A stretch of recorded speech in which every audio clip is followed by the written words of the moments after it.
Welcome to Echoes After Midnight, where the woods are not empty, the dark is not safe, and you are never alone.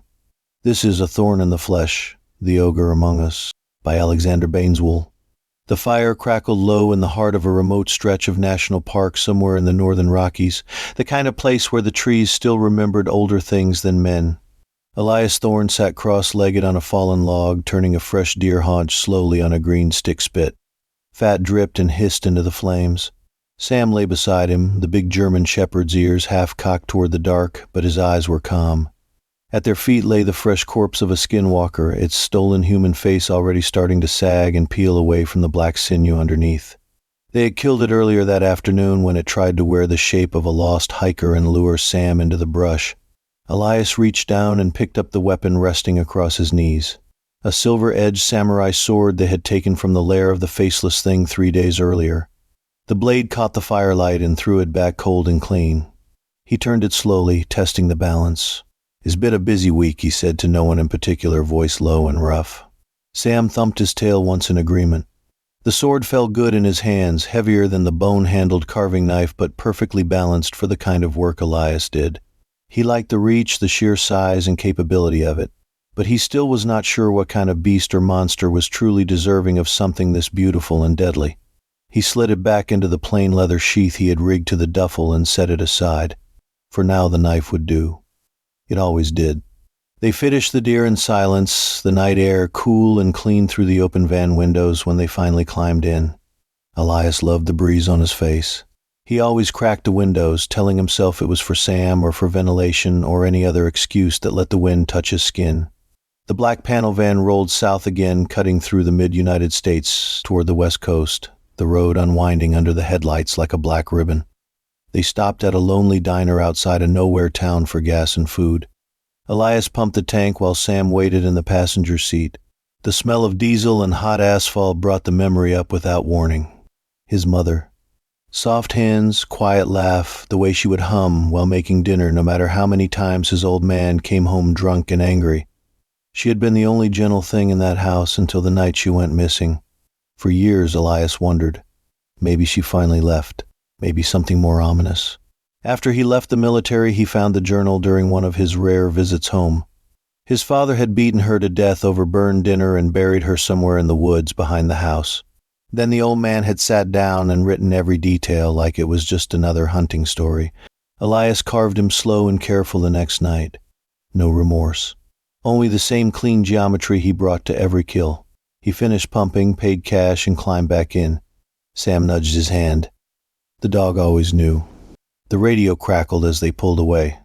On one station, a late-night host was laughing about old legends. "Troll under a bridge in the middle of nowhere," he said. People still telling stories about paying tolls or getting snatched. Elias snorted. Trolls. After everything he had seen, werewolves and wendigos and skinwalkers and shadow people and even a goddamn Bigfoot named Carl, trolls felt like one step too far into fairy tale nonsense. He changed the station. The next local broadcast stopped him cold. Missing hikers and campers near an old footbridge deep in the hills. Bodies never found. Just empty campsites and the smell of something rotten on the wind. Elias glanced at Sam. "Guess we are checking it out anyway," he muttered. Even if trolls are not real. But the first cryptid kill flashed through his mind as the van turned onto the narrow county road. The skinwalker wearing the face of the man Elias had meant to carve up for beating his own kids to death. That thing had smiled with the dead man's mouth and spoken in his little sister's voice. The knife had gone in anyway. The skin had split like wet paper. That night Elias learned that real monsters actually walked among us. He had been surprised then. He was still surprised now. But ogres? Trolls under bridges? He shook his head and kept driving. The bridge appeared at dusk. A rickety old wooden footbridge meant for hikers, not cars, crossing a narrow ravine where the trees grew thick and the light never quite reached the bottom. Elias parked the van out of sight and set up a small camp on the far side, just far enough into the trees to stay hidden but close enough to watch the bridge. He built a nice fire, the kind that threw warm light against the trunks and made the stars overhead feel close. Sam lay beside him, nose working the air. The dog could smell the graves before Elias ever saw them. Dozens of low mounds circled the ravine floor below the bridge, each marked with a heavy boulder. Fresh dirt. Old rot. Sam growled low every time the wind shifted. They waited. Hours passed under the stars. Elias kept the silver-edged sword close and the bone-handled knife even closer. He thought about why he did this, why he drifted constantly across North America, van full of weapons and nothing else, killing monsters the way other men collected paychecks. It was the same reason he had killed those 14 humans after leaving the military. Guilt over his sister. If only he had found and killed that drunk driver before the man took her away. If only he had been there. And because he could. With precision. Without remorse. As if he had been made for it. The carving came natural, clean, like breathing. Monsters or men, the ones who hurt the weak needed cutting. That was all. The sword across his lap reminded him of another brother from the military. A Chinese-American guy named Chen, part of the same joint unit with the JTF too. Chen had been obsessed with swords, a real master who could talk for hours about balance and edge in the old legends. Ghouls and goblins, hungry ghosts, trolls, and ogres from Chinese folklore that could smash mountains and eat men whole. The rest of the platoon had laughed it off as crazy old superstition. Chen would just smile and say one day the world would prove him right. Elias was not laughing now. He ran a thumb along the wrapped hilt and wondered if Chen would have been proud of the blade. A heavy thud shook the ground. The ogre stepped out from under the bridge. It was huge. 10 feet tall at least, built like a mountain of muscle and rage wrapped in gray-green hide that looked like cracked stone. Tusks jutted from a wide mouth full of broken teeth.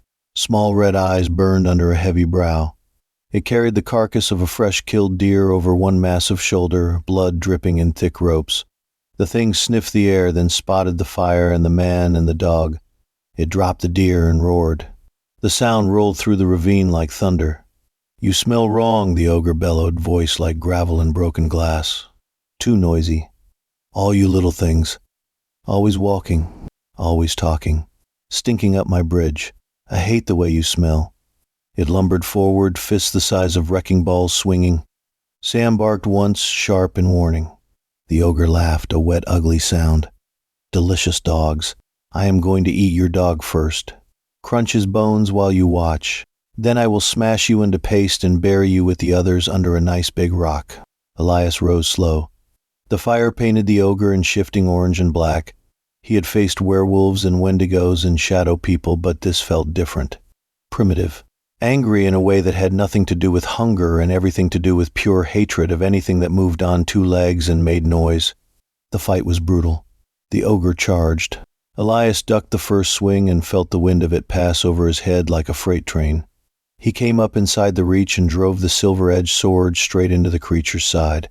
The blade bit deep, but the hide was thick and the muscle underneath harder than it had any right to be. The ogre roared and backhanded him. Elias flew back and slammed into a tree. The pain not stopping him, he rolled. He came up and slashed again, opening a long gash across the thing's thigh.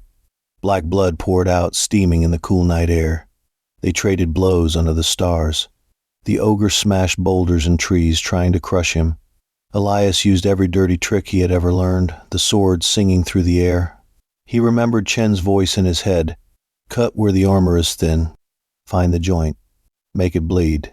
The silver edge finally found a weak spot under the arm and carved deep. The ogre howled and grabbed for Sam. The dog dodged and snapped at the thick ankles, buying Elias the second he needed. He lunged forward, planted his boots, and drove the samurai sword up under the ogre's ribs with every ounce of strength he had. The blade slid home to the hilt. The creature staggered, eyes wide with shock and rage. It tried one last swing. Elias twisted the sword hard. Something vital tore inside the massive chest. The ogre dropped to its knees, then face first into the dirt, the bridge silent above them once more. Elias stood over the body, breathing hard. He pulled the sword free and wiped it clean on the creature's hide. It had been a good weapon. Effective. But after the closeness of the fight, he found himself missing the personal feel of the bone-handled knife. The sword was beautiful, but the knife was his. Up close. Personal. The way justice should be. He looked down at the graves Sam had smelled earlier. Dozens of them. The ogre had not wanted a toll like the old legends said. It just hated people. Hated their noise, their smell, their very existence. It killed because it could and buried them under boulders so no one would ever find the proof. Trollore had always painted them as bridge guardians demanding payment or devouring travelers who refused. Some stories said they were ancient, born from the anger of the earth itself when men first built roads and bridges and forgot to respect the wild places. Others claimed they were cursed giants, twisted by centuries of loneliness and rage until nothing remained but hunger and hate. This one had been both, and now it was dead. Elias dragged the body into the ravine and rolled a boulder over it, the same way the ogre had done to its victims. Sam watched, tail still, approving. They broke camp at first light. Elias slid the samurai sword into the duffel beside the rest of his tools. He still liked it. Maybe one day he would meet something big enough and ugly enough to deserve it again. The van rolled south once more, windows cracked, breeze on his face. Sam rested his head on the console, eyes alert and content. On the radio farther down the road, they were already talking about another string of missing hikers near an old bridge 2 states over. Elias smiled that small, cold smile and just kept driving. The hunt never ended. It only grew heavier. And now it had an ancient silver blade in the back and still a dog riding shotgun. Thanks for watching. Don't forget to hit that like and subscribe for more echoes after midnight.